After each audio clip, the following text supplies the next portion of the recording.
It's playing, right? Yep. Right? What am I doing? I don't know. Is this? Welcome to Frugal It Out. Nope. Welcome back and welcome to a new episode of Frugal It Out. Today is going to be a little different than what we're used to or what you're used to. We're just going to have like a little bit of a sit down discussion, talk, I guess, just about life and what we've been up to and just kind of, yeah. So back in May, I was able to retire from my job. I'm very thankful. My husband's new job is doing really awesome.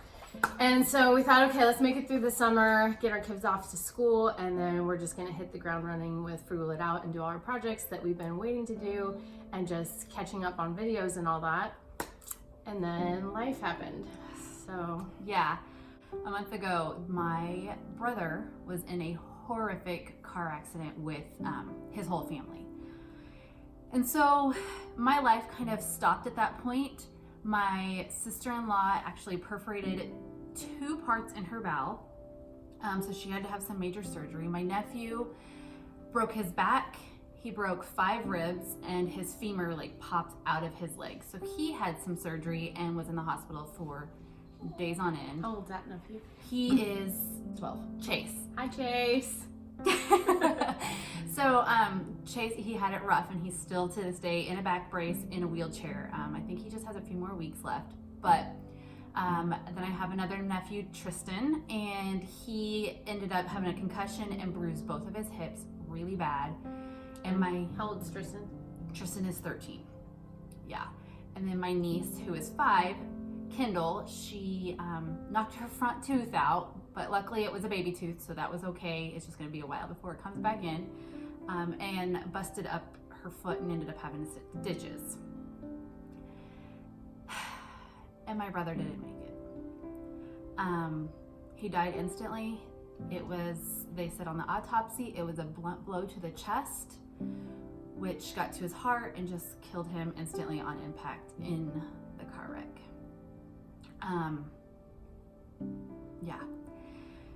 So my life kind of came to a halt and I up and left, and I was in Wichita where all of my family was in the hospital.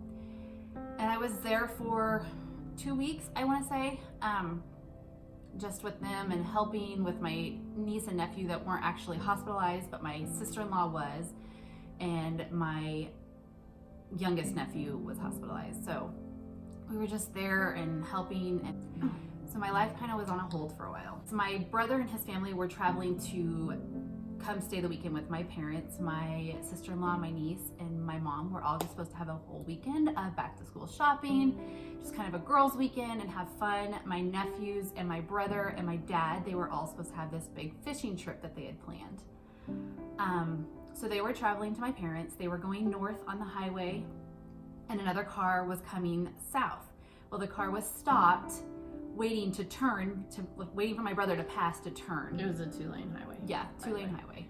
And another car comes flying in behind the car that was stopped, just not paying attention. Didn't have time to stop.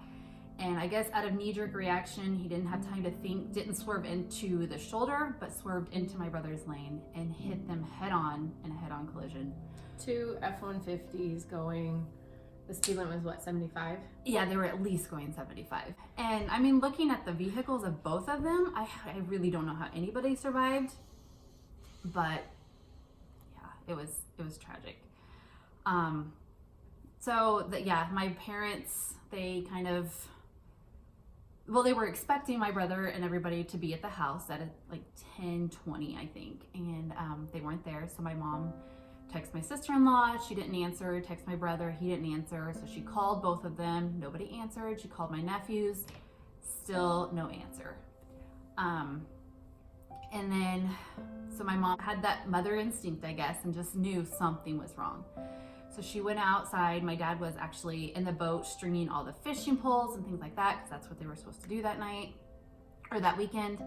And she went out and said, "Stuart, something's wrong. We've got to go find the kids." So they jumped in the car and started driving the route that my brother and his family would have driven to get to their house. They saw a sheriff, so my mom flagged the sheriff down. and like I guess was flashing her brights at them. I don't know, something, but ended up flagging them down and pulled the cop over. And they came to the car and, how can we help you, blah blah blah. My mom said, has there been any wrecks on this highway, and this highway, any highway that my brother and them would have been on? And the sheriff said, well, who are you looking for? And they said, Nelson's. And the sheriff said, yes, there was a wreck. I don't remember, what town was it? Is it Ellsworth? Hoisington? Hoisington, yeah. There was a wreck out by Hoisington.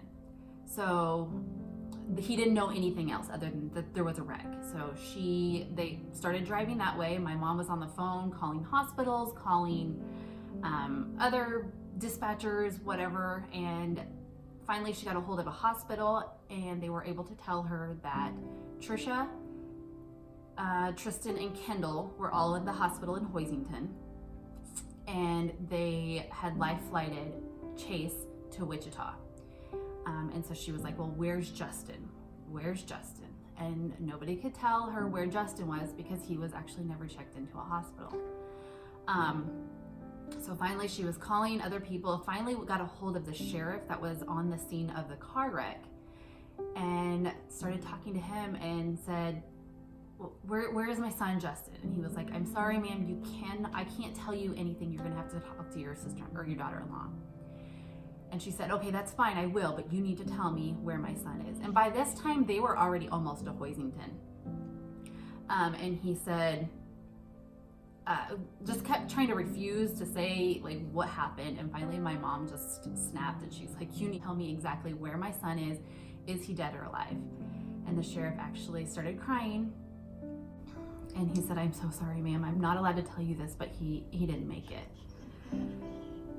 So by this time, it was like 12:15 in the morning.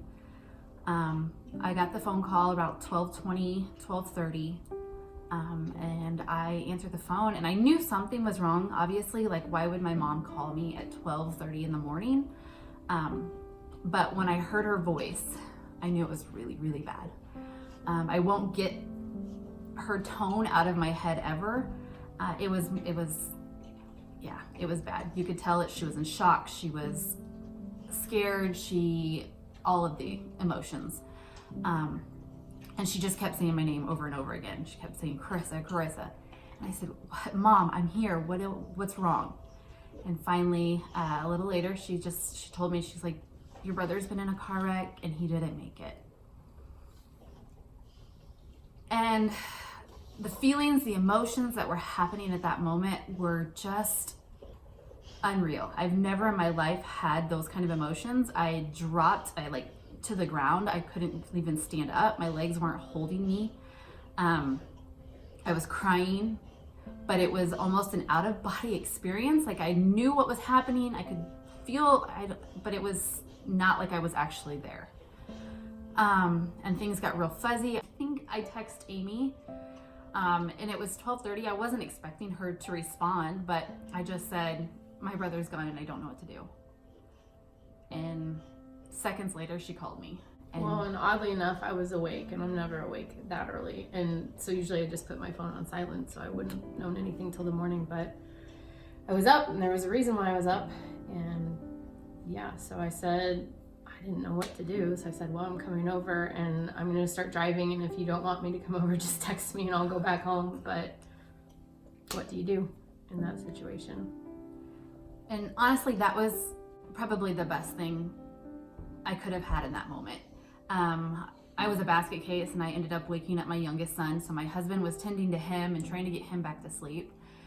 And so to have Amy there, and we just sat and talked for a little bit, and we were just sitting there, and we were talking about my brother and just kind of the amazing man that he was. He was an awesome father, husband. Like, honestly, he was probably the most incredible man. He loved harder than anybody I knew. He was an amazing protector, and you know, as a kid, like, he was my protector. He was my big brother. He was my hero, and still to this day, like, he was all of those things to me. I think at the funeral too, like he was funny. Oh my gosh, the stories everybody shared about him. He's like a little trickster. And my favorite thing is when you were showing me like one of their last posts is he had a picture of him and his wife and his daughter, and it was a date night, but not just a normal date night. They went to like Goodwill and picked out clothes for each other and then went on a date, and I just thought that was awesome. We'll insert that picture here so you can see what we're talking about. Yeah. And also just like he had kind of a troubled time, or what word would you use? He had a rough patch in his life. There you go. Yeah, where he was just not on the right path, to say the least. But my mama, she's a praying woman, and she didn't give up, and she prayed for that boy until the moment he came back. And the fact that he didn't just like try to like swipe that under the rug, he used that and impacted hundreds of people, if not more, that struggled with the same type of issues. Yeah, we had people reaching out to us after this happened, and I didn't know them at all, but they were in a support group together, and he reached out to me and just said, I wanted to let you know that your brother changed my life. He actually saved my life, just by his story and letting others know that there is hope outside of the life that he used to live. So I actually read this morning that God likes to recycle our pain for gain. So like in his life, Justin's life, like that pain, that period of time that he went through, like recycled it so he could help so many other people. And hopefully by this experience in time, there'll be, some gain that comes from of it. But it's just pain right now, huh? absolutely. I guess I would just say if you're on the other end of things and somebody close to you has had a tragedy, like don't be afraid. Like go to the person. You don't have to say anything. It's probably better not to say anything and just listen. It's good to talk about that person and like hear about that person, but just be there. Just don't say anything stupid. So just don't say anything. Yeah. And so that was that night, and I still to this day like relive that whole thing over again. And the grieving process has been weird and strange and something I've never had to go through. This is the first time I've ever lost somebody that close to me. And so yeah, like what's been the hardest is it was just me and my brother, like we're the only kids. And to know now that I'm kind of the only child, like that's been the hardest for me to accept, I guess. But the support that God has really just brought into our lives, not just mine, but my sister-in-law and my niece and my nephews, the entire city that they live in. I got to experience just a little bit of who these people are, who my sister-in-law is surrounded by. And you guys, they're second to none. They're amazing. They are ready to step in and help in any possible way that Trisha needs. And I am so thankful for all the people that have been here. Shout out to Booker, Texas. Woo! Tiny town in Texas. I mean, that town is incredible. I have always just told myself that I was a city girl and could never live in a small town again. But going there last weekend, like I kind of want to move to Booker. But they don't have a Target. Not yet. That's what it is. Oh. So that's kind of why we've kind of been at a little bit of a standstill. I'm sorry that we haven't been more involved or posting more, but that's kind of it's okay. That's been life.